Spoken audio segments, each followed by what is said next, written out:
Hello everyone. So today is day 2 of 90 days revision challenge and here is question number 6.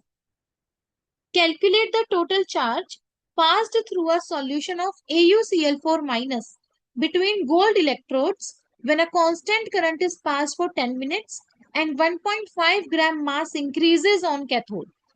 Atomic mass of gold is given to us 197.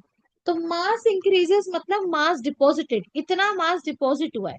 तो जहां पे मास deposit की बात आती है वहां पे हम कौन सा फॉर्मूला यूज करते हैं? Mass upon equivalent mass is equals to charge upon faraday. ये फॉर्मूला हमें यूज करना है कहाँ पे? जहां पे मास डिपॉजिट की बात होगी.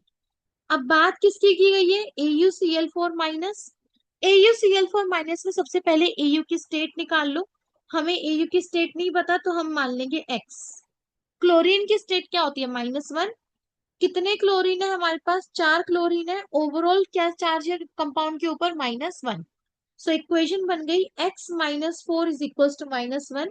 आपका x क्या हो जाएगा? 4 - 1 दैट इज +3. मतलब यहाँ पे हमारे पास है Au+3. ठीक है. हमें क्या निकालना है? Total charge. ये जो मैंने यहाँ पे फॉर्मूला लिखा है इस फॉर्मूला से चार्ज का फॉर्मूला क्या बन जाएगा? Charge is equal to mass into faraday upon equivalent mass. अब मास कितना हो जाएगा? क्वेश्चन में गिवन है मास डिपॉजिटेड 1.5 ग्राम. वही मास आपको भी कंसीडर करना है. फेराडे. यहाँ पे क्वेश्चन में क्या बोला है? टाइम दिया हमको 10 मिनट्स, है ना. टाइम का तो यहाँ पे कोई यूज नहीं है. हमको चाहिए mass upon equivalent mass. Equivalent mass क्या होगा? Molecular mass upon N factor that is charge.